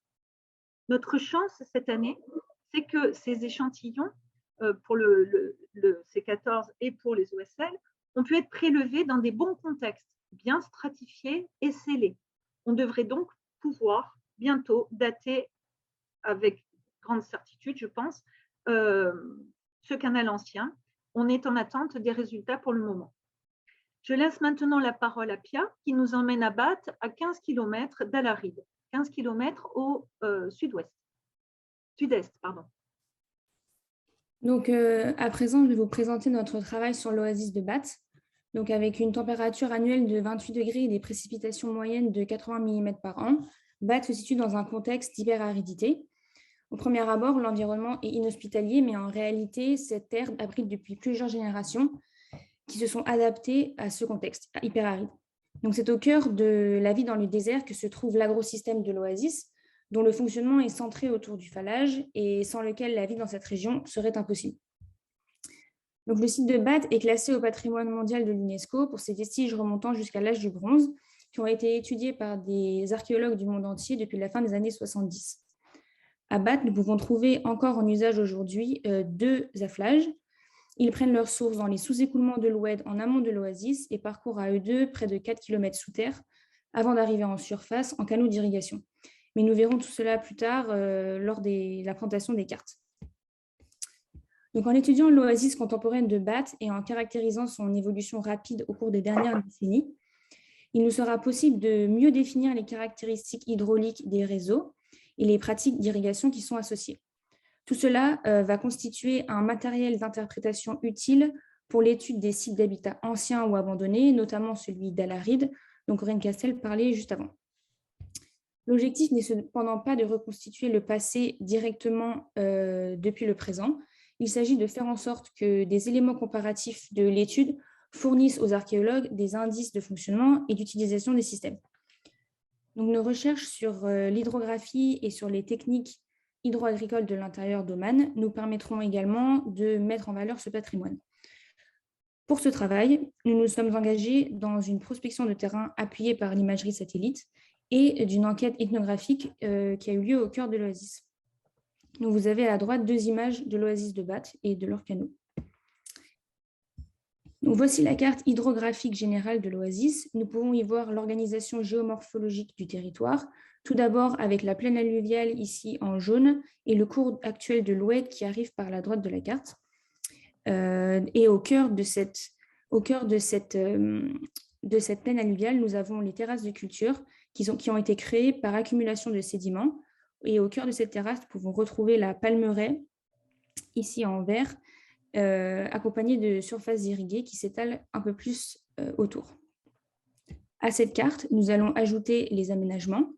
Nous y trouvons la localisation des vestiges archéologiques ici au nord, qui sont de l'âge du bronze, et aussi la concentration des tours de la même époque avec leurs noms associés. Donc, pour remettre dans le contexte, on sait que depuis plus de 50 ans, depuis l'arrivée au pouvoir du sultan Al-Qaboos, les paysages du sultanat d'Oman ont beaucoup évolué, que ce soit des changements au niveau de l'urbanisation, de la hiérarchie politique ou encore des changements profonds au sein des communautés. Donc, avec cette réorganisation du pays, on observe au cœur de l'oasis les traces d'une vie collective, d'une communauté qui a été guidée par l'entraide mais qui tend vers l'individualité. Donc, par exemple, ici, on voit au cœur de l'oasis une forte concentration de bâtis en terre, donc qui témoigne du vieux village, Mais aujourd'hui, l'urbanisation s'étend de part et d'autre de la Palmeraie et avec cela, les terres irriguées. D'autre part, en amont de l'oasis, nous avons des murs qui ont été construits pour permettre de protéger l'école qui est ici. Et en fait, en collaborant avec les géographes, les géomorphologues et les hydrologues, nous avons pu mieux comprendre l'évolution de ce cours d'eau, notamment les mobilités du cours d'eau qui ont été modifiées par l'installation urbaine qui est dans la zone d'activité du Wadi. Donc, voici un exemple de modernisation de phallage. Donc, aujourd'hui, depuis 1985, les 2 phallages de Bath sont bétonnés, donc ce qui permet de faciliter leur entretien parce que les crues font moins de ravages. Et depuis la fin des années 2000, 2 pompes ont été installées pour aider le débit, sachant qu'il a baissé depuis les dernières décennies. Les gestionnaires des afflages, en fait, ont bétonné sur le travail de leurs ancêtres, c'est-à-dire que lorsqu'on les questionne sur les techniques de construction anciennes, de calcul de pente, de revêtement hydraulique, on a beaucoup de difficultés à obtenir des réponses. Ces détails sont en effet rapidement oubliés face à l'évolution rapide des techniques de construction. Un exemple à droite du fait que de nombreux canaux ont été remplacés par des réseaux de tuyaux et vannes. Ce type de modernisation est loin d'être généralisé, mais on observe de plus en plus ce type d'installation qui est alimenté via des pompes annexes et non plus directement par le phallage. On arrive à la carte des installations hydrauliques du secteur de Bath. Donc, l'organisation des installations se fait autour du phallage. Il en existe 2 en activité à Bath. Donc, on a ici en bleu clair le phallage Zerbi et en bas le phallage Sayah. Donc, on voit leur partie souterraine, toute cette partie-là à l'amont. Et ils arrivent par ici pour déboucher en canaux ouverts. On observe qu'ils ne sont pas individuels. On a 2 jonctions, une première ici et une deuxième ici. Et ils fonctionnent ensemble, toujours sous l'autorité du wakil, donc du gestionnaire en fait, de ces afflages. On observe également les traces de l'ancien phallage Zerbi, ici en bleu marine. Il a en effet été dévié, mais on voit aujourd'hui les traces des anciens puits qui sont aujourd'hui des fossés et dont l'eau peut rejaillir lors de fortes crues. Également, autour des oasis, nous pouvons trouver des puits abandonnés accompagnés de canaux d'irrigation, et alors que dans l'oasis, de nombreux puits sont encore en fonctionnement. Les anciens racontent qu'à Bath, plus de 7 phallages étaient actifs en même temps. Aujourd'hui, peu de traces sont visibles, mais on trouve le phallage numéro 3 ici en orange, qui est encore très visible et qui témoigne d'une activité plus intense. Ici, nous avons des exemples de traces de ce canal, donc un puits sur la photo de gauche et un canal à ciel ouvert sur la photo de droite. Donc finalement, je vous montre rapidement un zoom sur les canaux d'irrigation des phallages de Bath. Donc lors de la mission, nous avons pu observer une organisation commune aux oasis de la région. Par exemple, le point de sortie des canaux entre leur partie souterraine et leur partie aérienne s'appelle Sharia et constitue le point de ravitaillement en eau potable pour le village. Ensuite, nous arrivons à la mosquée, ici en orange, qui sont souvent non loin de cimetières pour les pratiques de rituels funéraires. Ensuite, nous arrivons aux douches pour les hommes, en allant un peu plus loin vers les canaux. Les douches pour les hommes qui sont suivies des douches pour les femmes, qui sont accompagnées d'un espace pour laver les vêtements. Donc finalement, après tout cela, le canal est dédié à l'irrigation, donc toute cette partie ici. Et vous pouvez voir la répartition entre les parcelles de ces canaux. Donc, je vais laisser la parole à Corinne maintenant pour conclure. La compréhension des principes de base de la gestion et de l'organisation de l'eau dans un pays qui n'a radicalement changé au cours des 50 dernières années permet aux archéologues de se poser les bonnes questions pour interpréter les vestiges hydrauliques mis au jour. En effet, le passé ne peut pas être directement reconstitué à partir du présent, bien sûr. Une telle approche pourrait conduire à des anachronismes. Mais comme l'a dit Pia, les éléments comparatifs fournissent aux archéologues des indices sur le fonctionnement ou l'utilisation du système. L'observation des afflages plus récents permet de poser de nouvelles questions lors de l'étude archéologique et d'orienter les recherches vers des explications possibles qui ne se présentent pas immédiatement lors de la fouille. On se pose par exemple de nouvelles questions sur la nature même des installations hydrauliques sur leur entretien, ou bien sur l'estimation des débits qui peuvent nous aider à comprendre la nature de notre site, habité à l'année ou pas, et l'usage des aménagements hydrauliques à différentes périodes. Il ressort en tous les cas que les afflages et toutes les techniques de captage, stockage et distribution de l'eau qu'a étudié Pia reflètent une remarquable capacité de la population locale, transmise de génération en génération depuis des millénaires, à s'installer, survivre et prospérer dans un contexte hyper-aride. Mais elles ont une histoire et ces techniques traditionnelles sont peu à peu abandonnées et vite oubliées. Nous avons eu la visite du professeur El Rafri, qui vient de créer une nouvelle chaire UNESCO portant sur l'étude des afflages. Comme nous, le professeur El Rafri et les différents spécialistes qui l'accompagnent s'intéressent à une sorte d'archéo-hydrologie, si on peut dire. Il souhaite développer une collaboration plus poussée et nous y invite. Tous ensemble, nous pensons à l'importance de la protection et de la mise en valeur de ce patrimoine exceptionnel qui relie remarquablement les hommes à leur environnement et leur a permis d'y vivre pendant des générations sur des millénaires. Ces questions ne sont pas seulement scientifiques et historiques, comme on l'a vu. Avec les transformations majeures dans le pays, impulsées par le sultan Qaboos dans les années 70, le cadre de vie traditionnel s'est vu profondément bouleversé en quelques décennies. L'urbanisation et l'étalement urbain sont devenus la règle. Les oasis sont largement abandonnées par les jeunes générations oumanaises et leur entretien confié en grande partie aux populations immigrées. L'accroissement démographique, la surexploitation de la ressource en eau et le changement climatique renvoient désormais et de manière criante à la question du stress hydrique. Les systèmes contemporains montrent leurs limites aujourd'hui, puisque actuellement, en Oman, on fait venir l'eau dans la région que nous étudions de plusieurs centaines de kilomètres. On a vu ça, des énormes tuyaux, pipelines, qui sont en cours d'aménagement et qui sont installés dans la région que nous étudions et qui viennent de la mer. 4/5 de la consommation d'eau provient désormais du dessalement de l'eau de mer en Oman. La logique territoriale de la gestion de l'eau commence à être oubliée. Il nous semble important partout dans le monde de réutiliser et de réhabiliter ces anciens afflages en complément des techniques modernes. C'est déjà le cas dans certains pays comme en Iran ou en Tunisie par exemple. Mais même dans les pays où le climat est plus tempéré et dans de nombreux pays occidentaux, on cherche des solutions pour freiner la surexploitation de l'eau sans réduire le niveau de confort des populations. Réhabiliter ces techniques hydrauliques traditionnelles nous semble pouvoir y contribuer. C'est la sécurisation de l'accès à une ressource en eau qui est en jeu. Nos travaux à Bat et à l'Aride, notamment, offrent ainsi l'occasion de tenter de lutter contre l'urbanisation galopante et la destruction de l'écosystème oasien omanais, un milieu résilient plurimillénaire. C'est aussi l'occasion de montrer plus largement ce que l'histoire et les savoir-faire des cultures non occidentales peuvent nous apprendre dans d'autres régions du monde confrontées à la sécheresse et qui le seront de plus en plus.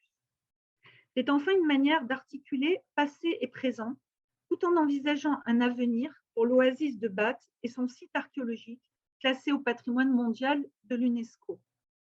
Vous avez peut-être remarqué aussi qu'il y a un patrimoine en terre absolument exceptionnel, évidemment parfaitement adapté au milieu aride.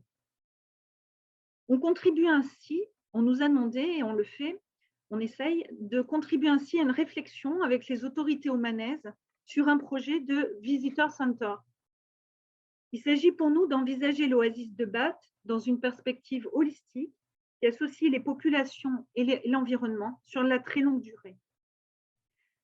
Nous espérons ainsi contribuer à dessiner un avenir mieux adapté aux réalités du changement climatique et aux défis d'une société omanaise en transition qui se tourne de plus en plus vers le tourisme, en espérant évidemment qu'il s'agira d'un tourisme intelligent, sans golf et piscine. On vous remercie de votre attention. Miklas est professeur et ingénieur des ressources en eau à l'université de Lund en Suède et coordinateur du projet européen H2020 Water Agri. Il est titulaire de la chaire d'ingénierie civile de l'université de Salford au Royaume-Uni et professeur émérite à l'université de Johannesburg et à l'université centrale de technologie de l'État libre en Afrique du Sud. Et il est également professeur à l'Université des sciences environnementales de Wrocław. Il travaille sur le traitement des eaux usées par marécage, les bassins de rétention durable et les chaussées perméables. Donc, on va aller dans un contexte totalement différent dans le nord de l'Europe, où il y a d'autres problématiques, mais où le changement climatique est tout de même également un challenge. Voilà, Miklas, je vous laisse la main et partager votre PowerPoint. Merci pour cette présentation. Donc, c'est une présentation qui concerne la rétention d'eau et le recyclage de nutriments dans les sols et les ruisseaux. Donc, le titre du projet Water Agri, c'est la rétention de l'eau et le recyclage de nutriments dans les sols et les cours d'eau pour l'agriculture. Et donc, on parle de ruisseaux, mais c'est plutôt des ruisseaux où on a des eaux usées. Alors, quelle est notre vision? C'est de résoudre la gestion de l'eau agricole et les défis de la fertilisation de sol de manière durable pour le 21e siècle. Donc, on doit sécuriser l'eau et l'alimentation en Europe. Alors, lors de notre première réunion, on a pris des photos et vous voyez une photo ici. Et il y a beaucoup de personnalités qui sont bien connues dans le domaine de la sécurité alimentaire et hydrique. Donc, je suis le coordinateur de ce projet Water Agri. Donc, voilà, j'ai des diplômes dans l'ingénierie environnementale. J'ai publié pas mal, presque 290 articles, donc avec presque 10 000 citations. Et à Water Agri, donc, c'est un projet qui vaut 7 millions d'euros. Nous sommes à mi-chemin et nous sommes sur le point de finir Rain Solutions. C'est un autre projet. C'est un projet focalisé sur la zone urbaine et donc qui vaut un peu plus de 1,5 million. Donc, quels sont nos objectifs à Water Agri? On veut co-développer les liens entre la terre agricole et la gestion de l'eau, sol et sédiments. On veut adopter des mesures d'évaluation et on veut développer un système de simulation basé sur le cloud et un système de simulation. On veut également définir des solutions faciles à mettre en œuvre. Après, nous allons évaluer les techniques proposées pour leur potentiel vis-à-vis de l'adaptation au changement de climat. Et en fin de compte, on va distribuer nos résultats aux agriculteurs, aux services de conseil et aux décideurs. Donc, nous avons plusieurs études de cas à travers l'Europe. En particulier, nous sommes concentrés sur les climats du Nord et les climats continentaux au milieu et dans la partie du Nord de l'Italie. Et le climat autour de la Hongrie. Il y a 2 sites en Finlande, un autre en Suède, un autre en Allemagne, en France, en Pologne, en Suisse, en Autriche, en Hongrie et en Italie. Donc, qu'est-ce qu'on peut s'attendre de ces pilotes? Tout d'abord, pour l'étude de cas finlandaise, il s'agit d'améliorer la régulation de l'eau pour l'agriculture des patates. Pour le deuxième site, on veut contrôler l'eau pour limiter la subsidence, pour limiter également la lixiviation de nutriments et de l'acidité. En Suède, on veut améliorer la séquence de plantation et la gestion des champs. En France, on va ajuster l'assolement, la gestion du nutriment et on songe à différentes formes de drainage et de technologies de zones humides. En Allemagne, on détermine les réponses du stress de sécheresse pour optimiser la cultivation de plantes. Voici nos pilotes. Donc, dans l'étude de cas pour la Finlande, on voit des sols minéraux pour les fermes de pommes de terre. En Suède, la ferme s'appelle Godsoknuge, au nord de Malmö. On a 200 hectares de champs bio. En Allemagne, nous avons différentes cultures, betteraves, blé, etc. Sur le deuxième site, on a une production d'herbes, principalement dans des tourbières, avec également des sols sulfates acidiques. En France, nous avons 4000 hectares de captage d'eau plantés avec du colza et autre chose. Qu'est-ce qu'on s'attend de nos autres pilotes. En Pologne, on veut améliorer la disponibilité pour avoir un meilleur rendement de culture. En Suisse, on veut maintenir un bon niveau de production alimentaire à travers une utilisation intelligente de l'eau et de sol. En Autriche, on veut étudier les flux d'eau, on veut améliorer l'irrigation des différentes cultures et en Hongrie, on veut réduire l'utilisation d'engrais artificiels pour s'adapter au changement de climat et on veut réduire les ressources en eau conventionnelles pour économiser. En Italie, on vise l'optimisation de la rétention d'eau d'irrigation, on vise également le drainage agricole, le traitement d'eau et la récupération de nutriments. Ici, on a des images qui reflètent les pilotes. Donc, en Pologne, on étudie le blé, l'orge, le maïs et autres choses. En Autriche, on a un champ agricole expérimental. En Italie, on regarde les différentes cultures. Donc, on voit les sols différents et il s'agit de blé d'hiver, de soja, de maïs, les fruits et les légumes. En Suisse, il s'agit de maraîchage, de cultivation de légumes. En Hongrie, on a 16 hectares de prairies avec irrigation par sprinkler et des champs pâturés par les vaches. Donc maintenant, quelle est la question? Quelles sont nos solutions Water Agri? Donc, on a 3 groupes. Tout d'abord, tout ce qui concerne la modélisation. Après, deuxième groupe, technologie pour la rétention d'eau. Et dans le troisième groupe, on a des solutions pour la rétention de nutriments.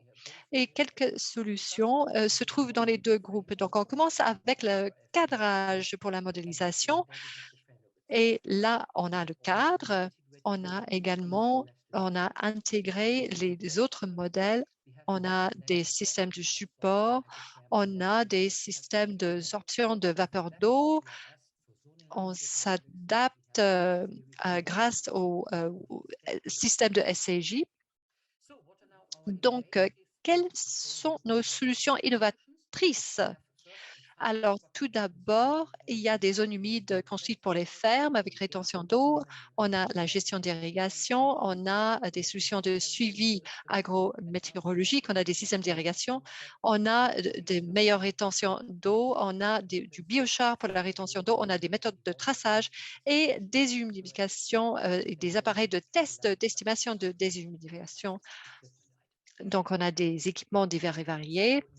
Donc, maintenant, on va parler des solutions Water Agri. Donc, pour les nutriments, la récupération, donc on a des zones humides construites pour les fermes, pour la rétention d'eau, mais également, on a des systèmes de drainage pour la récupération de nutriments, on a des systèmes de drainage, on a des membranes, par exemple, qui collectent les nutriments. On a aussi d'autres systèmes d'absorption pour le captage de nutriments. Alors, quel est le potentiel en termes d'innovation Water Agri? Donc, on va regarder les innovations individuelles. Il y a le cadre et puis avec d'autres outils de modélisation, on a le cadre qui va soutenir des décisions en temps réel pour la gestion de petits captages agricoles. On a également un jeu sérieux. L'idée, c'est d'engager la communauté d'agriculture pour qu'ils acceptent nos solutions. Et on a également nos zones humides construites. Et là, on va utiliser des technologies de suivi pour étendre la connaissance des acteurs et on a des processus de rétention sur le terrain. En termes de détection à distance, on a développé récemment des techniques de détection avec des images par satellite.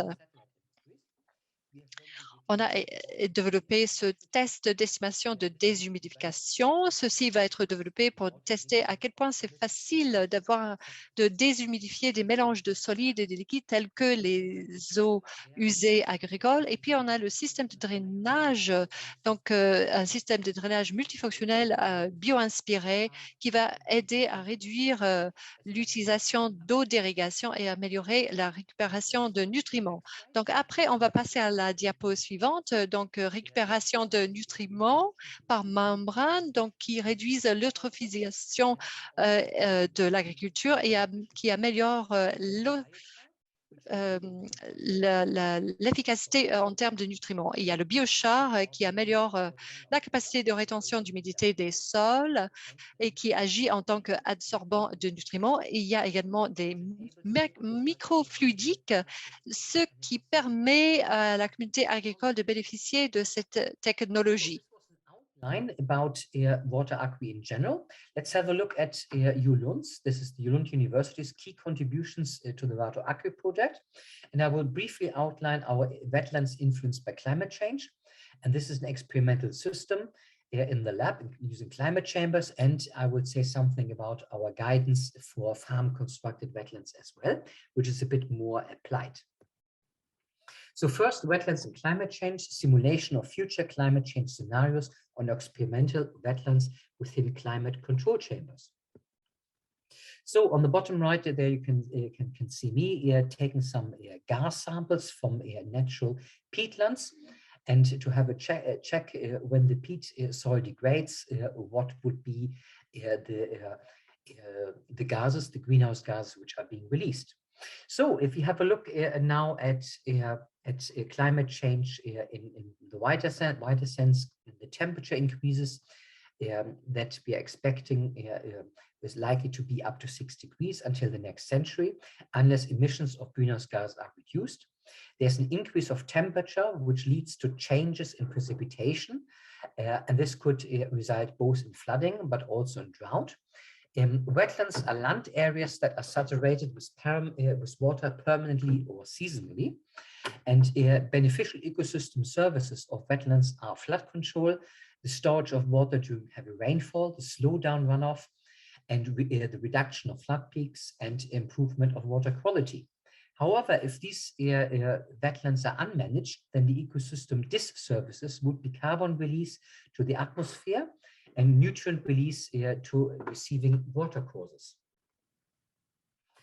On the bottom, you can see our experimental wetland on the right-hand side, the peatland, and on the left-hand side, you can see a swamp.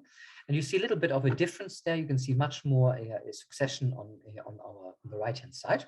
The stress factors for the wetlands should be prevented, or at least. Donc, je pense qu'il faut éviter ceci. Donc, et la réglementation de l'eau et donc réduction de la pollution en raison de la dégradation des zones humides, et on a contrôlé de la biodiversité. Donc, à titre exemple, les arbres qui sont ici, donc sur les zones humides, doivent être éliminés. Donc, à droite ici, vous pouvez voir l'un de nos étudiants, un thésard qui prend des tourbes, qui prélève de la tourbe. Donc, quels sont les objectifs? Et de cet objectif, bien sûr, le but, c'est d'évaluer l'adaptation, les stratégies d'adaptation au changement climatique pour les eaux humides, les zones humides qui reçoivent les eaux d'orage et les ruissellements pour améliorer la qualité de l'eau à long terme. D'abord, on veut augmenter le niveau de l'eau, donc pour répondre aux différents pour s'adapter au changement climatique. Donc, ces buts sont obtenus par les objectifs suivants. D'abord, évaluer les précipitations et les températures en fonction des scénarios climatiques pour évaluer les processus de dégradation dans les zones humides, comprendre les processus biochimiques des zones humides et pour les manipuler pour améliorer la qualité de l'eau, étudier l'impact des différents scénarios climatiques sur les émissions de carbone à partir de ces zones humides naturelles et bien sûr optimiser la gestion du niveau de l'eau dans ces zones humides pour augmenter leur efficience. Donc, sur cette image, vous voyez à droite une chambre climatique et au milieu, il y a une image de nos systèmes que nous avons. Donc, les chambres climatiques ont une gamme de température qui va de moins 10 à 60 degrés, moins 10 à plus 60 degrés. La gamme d'humidité ultrasonique est de 30 à 40%. Lumière dure 340 types d'illumination.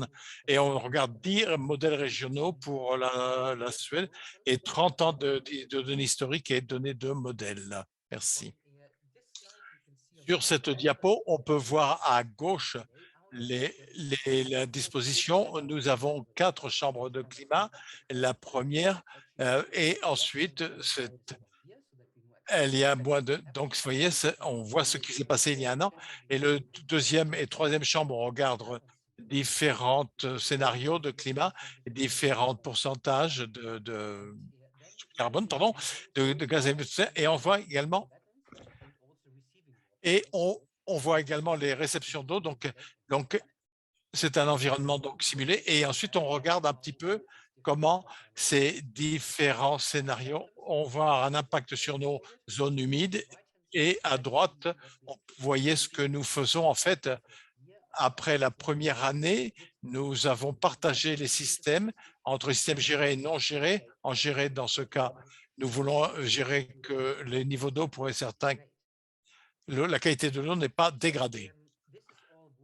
Donc, c'est des travaux en cours, mais nous avons déjà des publications initiales. Donc, ce papier, le deuxième regarde l'impact des scénarios de climat sur la qualité de l'eau dans les zones humides et les zones tourbières, dans les tourbières également, les réponses sur la fonction de puits de carbone des zones tourbières pour les changements climatiques, ainsi que la gestion des niveaux d'eau. Et si vous voulez avoir des copies, vous êtes les bienvenus. Vous pouvez me contacter ensuite.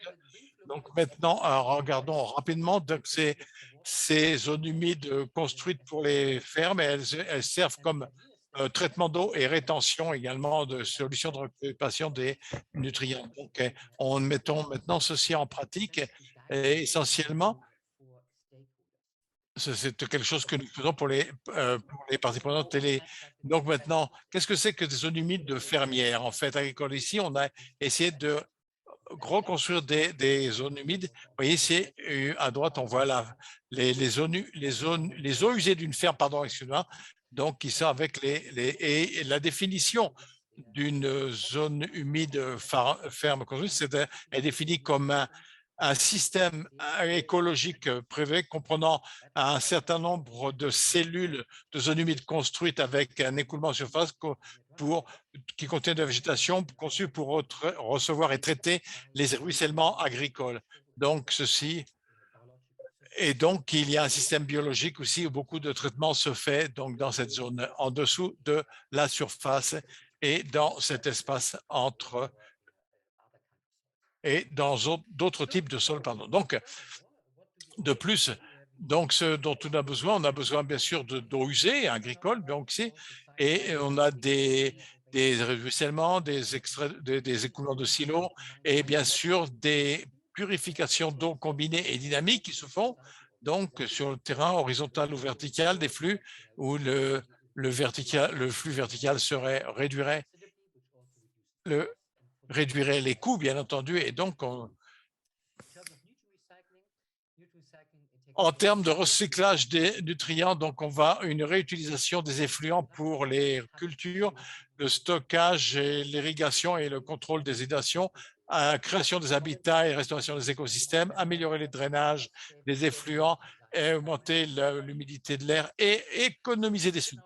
Donc, maintenant, comment on peut utiliser ce type de zone humide? D'abord, on a mesures incitatives de toutes les parties prenantes, les agriculteurs, les autorités locales, le soutien politique. On a besoin ici de 0,5 à 5% de la surface de la ferme pour traiter et bien sûr des eaux usées. Il faut une section d'un flux profond de 1 à demi-mètre pour la sédimentation, une zone de végétation d'un demi-mètre de profondeur, un volume de 1,5 à 1500 à 3000 mètres cubes.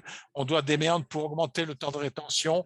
Eh bien, nous vous regardez également par exemple, on utilise de l'argile pour assurer la tanchéité, bien sûr, un investissement initial et un plan à long terme pour la durabilité également. Et plus d'informations sont dans notre livre manuel publié, qui est la base de notre étude pour tous et que nous mettons à jour également. Donc, quels sont les avantages?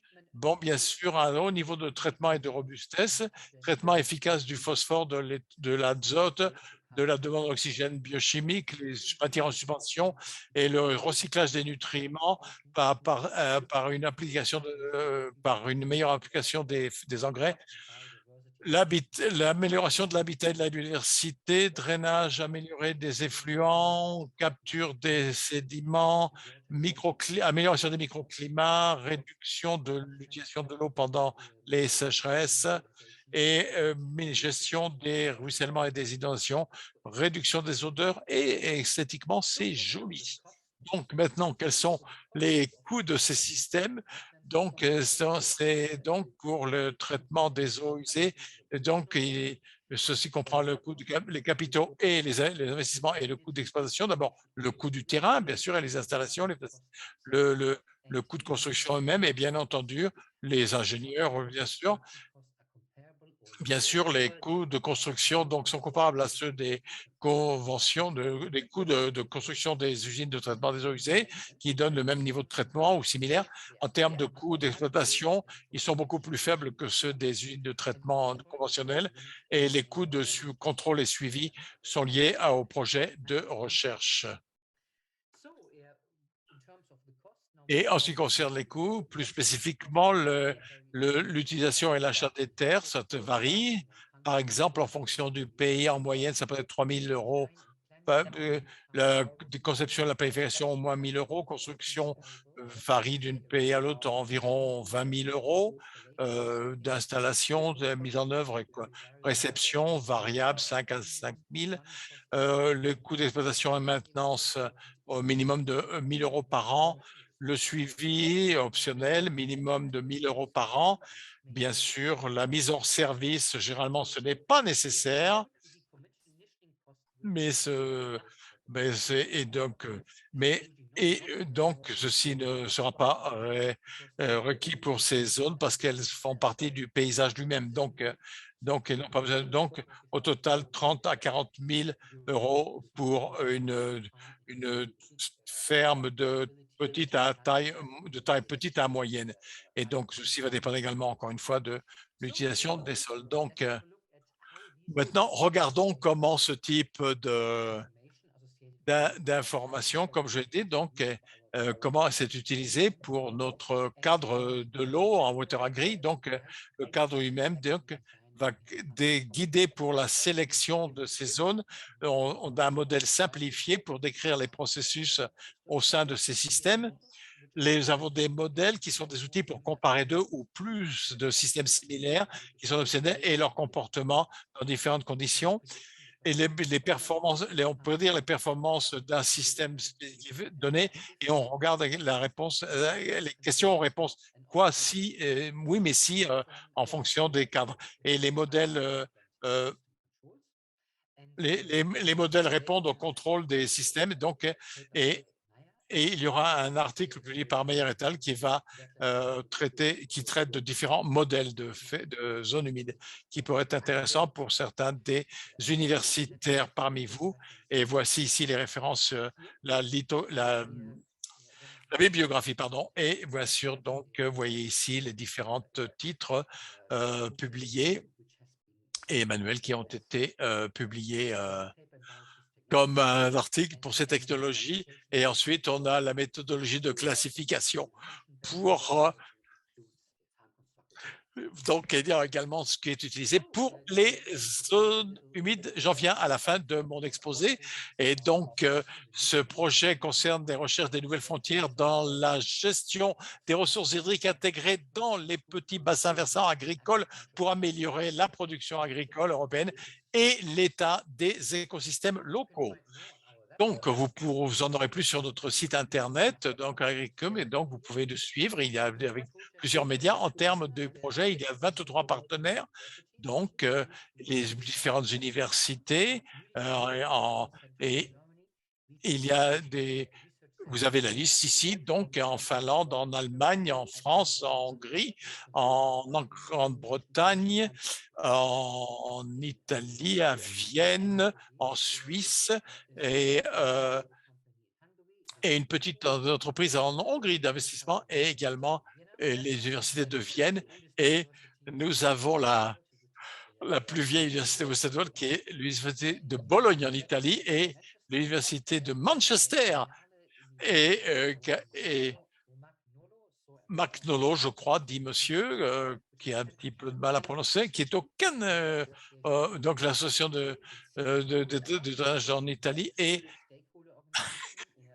l'organisation des parties prenantes, pardon, et excusez-moi, et donc, Enfin, vous avez toute la liste là. Donc, et de ce point de vue, il y a une autre en Serbie, excusez-moi, donc, et nous avons l'université des sciences vivantes en Pologne, une organisation à but non lucratif en Hongrie, Agricolus, une entreprise, en Suède également, et à Delft aux Pays-Bas, et en Suisse, Nygard en Suède, ensuite l'université de Oulu en Agricolus en Italie et l'INRAE, bien sûr. Il y a une organisation française également qui est dans ce système, également, qui est une organisation de recherche, qui est un de nos partenaires, mais et bien sûr, bien entendu, Regelsberger et également un chercheur qui est basé en Autriche. Voilà, je vous ai donné un survol de tous les parties. Merci à tous pour votre attention.